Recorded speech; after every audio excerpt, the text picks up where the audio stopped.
Muy buenas tardes. Público concurrido, sentaros si os apetece.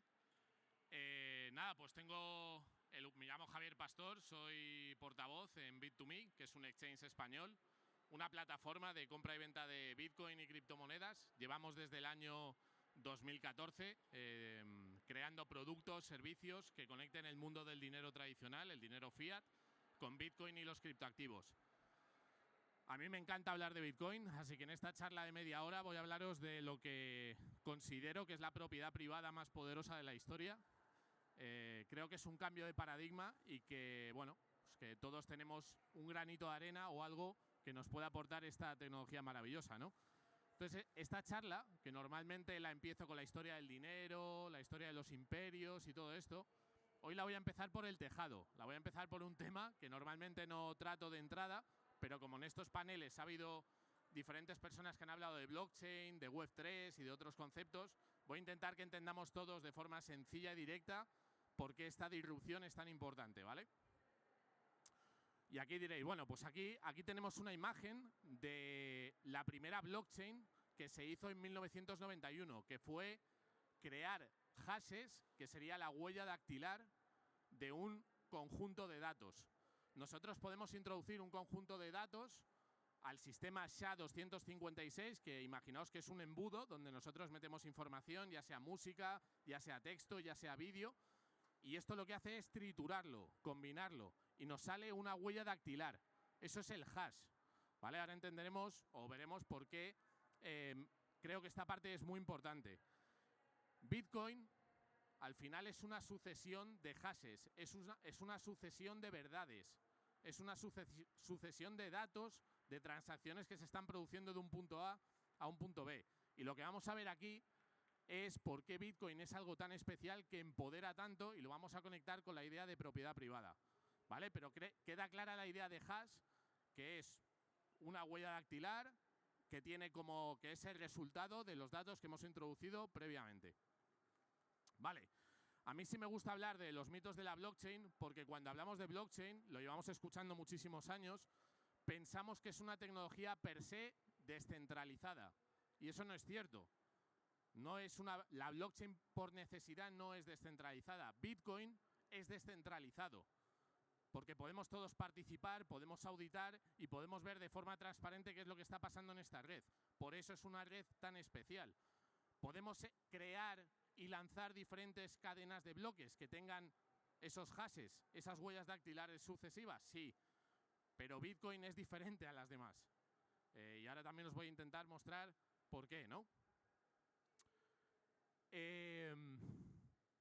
Yo cuando hablo de la blockchain de Bitcoin me centro mucho en un punto, y es que Bitcoin utiliza una prueba de trabajo, la prueba de consenso, el proof of work que habréis escuchado, en lo que consiste es en miles de ordenadores, miles de computadoras, calculando toda la información que hay en los bloques con un número aleatorio que se llama nonce, ¿vale? Y eso es lo que nos da al final el hash, nos da la huella dactilar de la información que tiene ese bloque. Esta información no se crea o no se almacena con la participación de un tercero. El sistema lo hace de forma automática. Es independiente. No necesita a nadie que esté constantemente chequeando esos datos y validando que lo que está pasando ahí es correcto, ¿vale? Esto pasa de forma automática. De media cada 10 minutos se mina uno de estos bloques. Y a mí me gusta mucho, y vi una charla de Jack Myers en la BTC de Praga el año pasado que me explotó la cabeza, que lo que él explicó fue cómo Bitcoin es capaz de conectar energía del mundo real que estamos utilizando para alimentar a esos equipos que están haciendo estos cálculos de hashes por segundo, de huellas dactilares por segundo, compitiendo entre todos para conseguir esa recompensa de esos nuevos Bitcoin que no se han creado, ¿vale? Esto a lo mejor suena un poco abstracto, pero es lo que diferencia a Bitcoin. A mí hay gente que me dice, tú eres un Bitcoin maximalista. Yo no creo que todo lo que no es Bitcoin no tenga valor, ni muchísimo menos. Pero creo que hay que entender la diferencia que es Bitcoin, que son las stablecoin y que son las plataformas de tokenización que hemos visto y que hemos explicado en otros paneles, ¿no? Por lo tanto, Bitcoin lo que consigue, y Jack Myers decía en la BTC de Praga, es que conecta el mundo real, la energía que necesitamos consumir para alimentar esas máquinas, para crear verdad en el mundo virtual. y eso replicarlo a nivel global.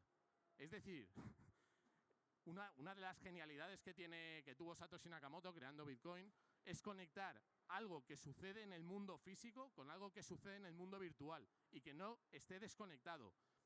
Yo soy crítico a veces con Proof of Stake. ¿Por qué? Porque eso se queda en el mundo virtual. Son tokens que se han preminado y que se utilizan para dar seguridad a una red, en este caso Ethereum u otras, ¿vale? Por lo tanto, es otro tipo de seguridad. Esto cuando tú vas a un bloque de la cadena de bloques de Bitcoin y chequeas una transacción, necesariamente sabes que se ha utilizado la energía que ahora mismo puede estar consumiendo un país como Polonia.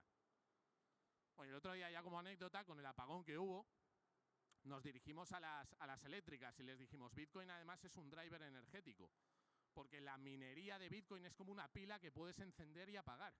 Y si en un momento determinado la red no es estable, porque tienes una generación de energía eólica o solar o del tipo que sea, puedes combinarlo, puedes predecir ese consumo utilizando minería de Bitcoin, que además te permite monetizar la energía que el sistema no está necesitando, que la ciudadanía, las industrias no utilizan.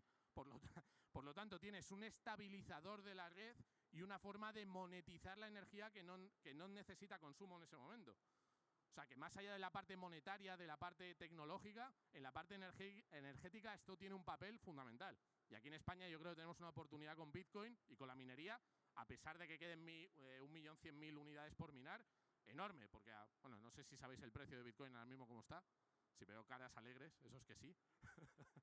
pero esto acaba de empezar. Es que luego veréis una gráfica de la capitalización que tiene Bitcoin a nivel global, y esto es o sea, que a mí me gusta mucho Web3, tokenización. De hecho, en Bit2Me tenemos una división que es STX, que va para tokenizar activos financieros tradicionales, y que creemos que eso va a transformar el mundo.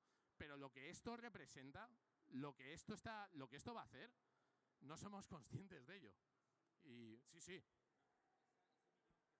Ese millón que falta por minar, ¿se sabe cuánto tiempo va a tardar?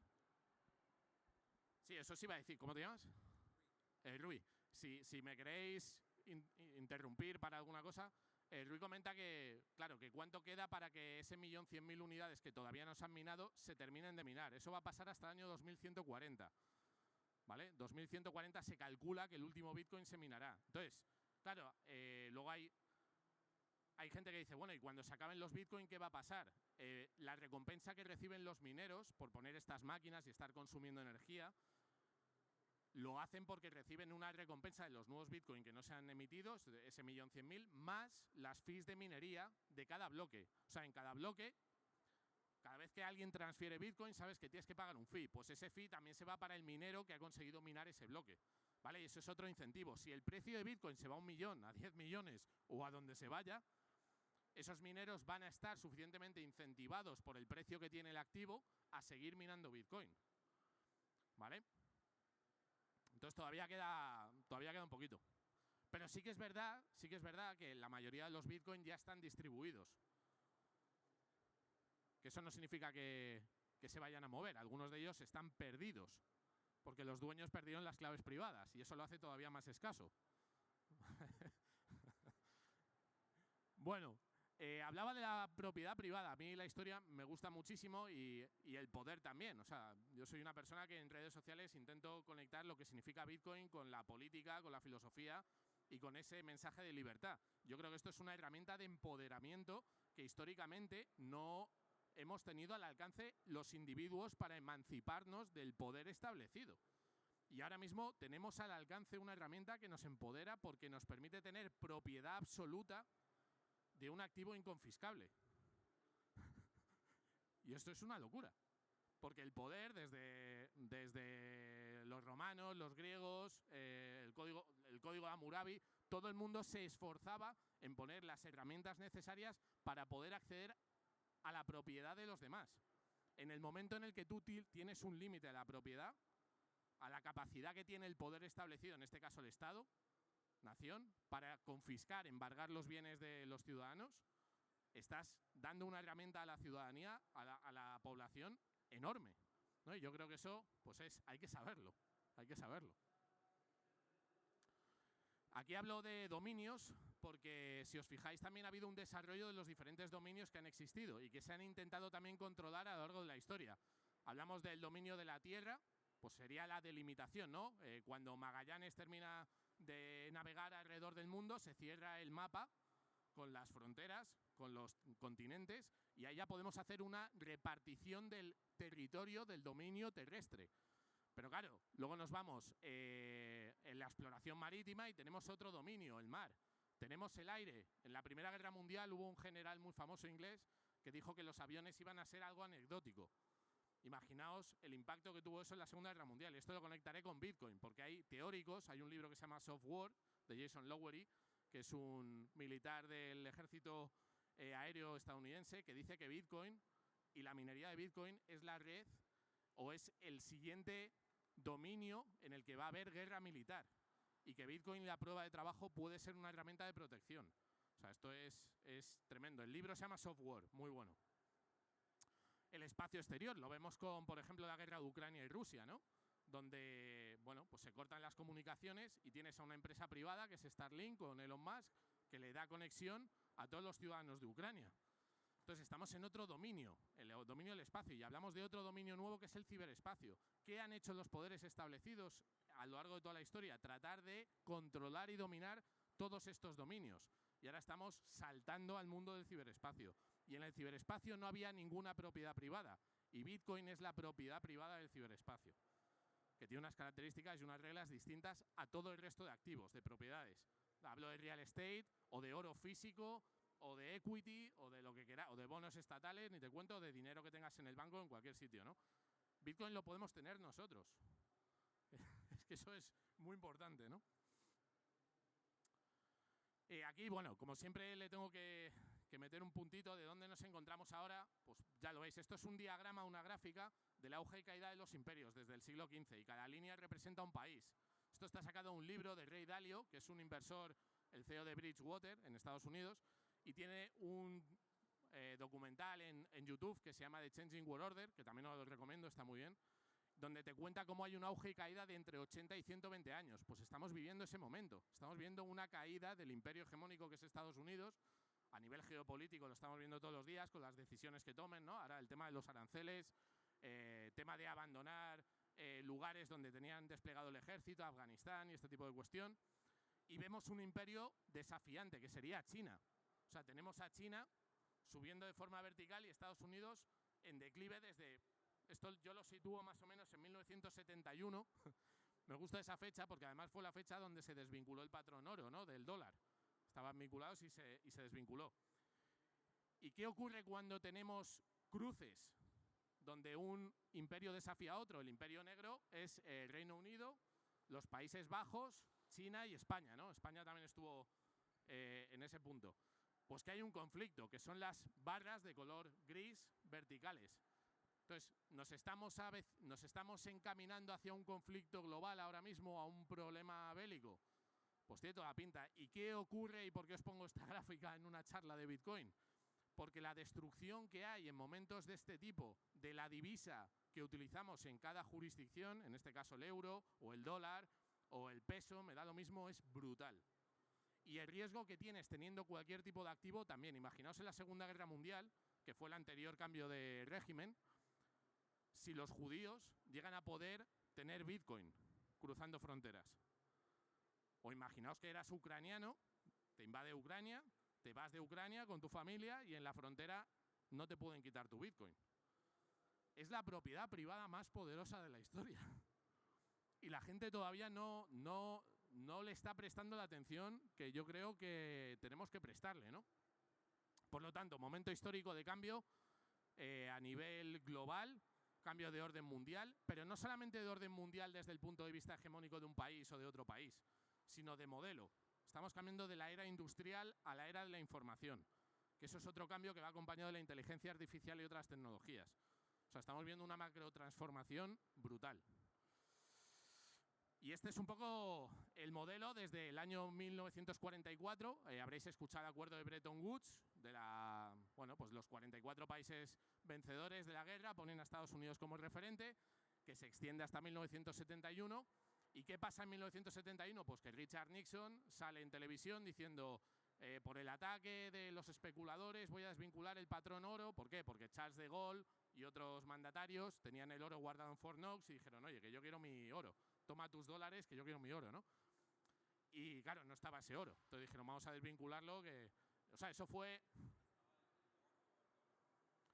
El dólar en principio estaba, porque el dólar se imprime, pero el oro no. ¿Qué está pasando con el oro ahora mismo? ¿Qué es lo que hemos visto en ciclos anteriores de cambio de régimen o de orden mundial? El precio del oro disparándose. ¿A cuánto está el oro hoy? 3.300, 3.400 dólares. Entonces eso nos está dando señales, indicaciones de que la cosa está cambiando y tenemos que prepararnos. Ahora, ¿cómo elijamos tener nuestro patrimonio en este momento? Esto es un pitch de ventas al final de Bitcoin. Pero vamos, que esto no es consejo de inversión. Pero yo creo que tenemos que considerarlo, ¿no? Tenemos un sistema fiat con control de tasas de interés que funcionó con sus auges y caídas desde 71 hasta el 2008 y en el 2008, como sabéis, el sistema quebró. Lehman Brothers, Bear Stearns, George Bush, vamos a hacer lo que sea necesario para salvar el sistema, metieron un montón de pasta y lo salvaron. Monetización de deuda, expansión de los balances del año 2008 al 2020. Aquí tenemos el COVID, tenemos la pandemia hasta el presente. Y Bitcoin, estas últimas semanas, Estados Unidos, con la entrada de Trump, firma que Bitcoin es reserva estratégica. ¿Es casualidad esto? A mí me da que no. A mí me da que no. Entonces, bueno. Y luego, ¿cuál es la siguiente etapa? Que es muy dura. Yo lo he hablado con varias personas que están aquí, que he dicho, el problema que yo veo de la inteligencia artificial, de Bitcoin, es que va a crear un gap entre los que entiendan lo que está pasando y los que no, tan enorme que va a haber gente que lo va a pasar realmente mal. Realmente, porque la inteligencia artificial no es que vaya a sustituir a la gente y sus trabajos. Es que el que te lo va a quitar justamente es lo que decían en la mesa anterior, es el que lo sepa utilizar. Pero es que con Bitcoin va a pasar lo mismo. El que tenga su patrimonio en activos al alcance de los poderes que necesiten tu patrimonio para hacer lo que necesiten en una transición como esta, van a disponer de ello. Entonces, esto ya es una cuestión de seguridad personal e institucional, porque veréis ahora que no solamente... Yo es que siempre intento dar un mensaje hacia las personas, porque yo entré en esto hace 8 años y a mí me gusta Bitcoin desde el punto de vista humanista, desde el punto de vista de la oportunidad que representa para el individuo de protegerse. Yo entré, pues estaba a 3.000 dólares, hoy está a 100.000, pero en capitalización ya veréis dónde estamos ahora, ¿no?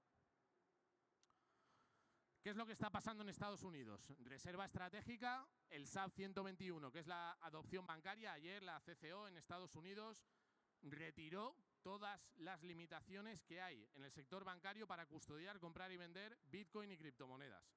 Y lo estamos viendo en todo el sector bancario aquí en Europa también, que se están poniendo las pilas para integrar esta tecnología. No queda otra. Colateralización del activo. Yo creo que Bitcoin, como herramienta de confianza, lo que os he puesto al principio de los hashes, de la blockchain, de la capacidad que tenemos de auditar de forma transparente un activo a nivel global, esto no es solamente la relación de los individuos con el Estado, esto es la relación interbancaria, la relación entre Estados. Si yo pierdo la confianza a nivel comercial entre China y Rusia, o entre China y Estados Unidos, ¿cómo la recupero? ¿Qué herramienta puedo utilizar que sea neutral y que me sirva a mí para reconstruir la confianza con otro actor en el mundo? Bitcoin. Porque el oro no me va a servir. El oro sí que te puede servir para protegerte. Pero ¿cómo sé yo el oro que tiene Rusia o que tiene China? No lo puedo saber. No lo puedo saber. Y Bitcoin sí lo puedo saber a tiempo real. ¿Qué van a hacer las instituciones financieras, bancarias, los fondos, los hedge funds? Intentar integrar Bitcoin todo lo que puedan y más. O sea que si tenéis Bitcoin en autocustodia, os van a incitar a que lo metáis en bancos, que está muy bien, porque van a hacer un modelo de negocio y una infraestructura financiera magnífica. Y van a utilizar Bitcoin. Yo creo que no van a utilizar otras criptomonedas.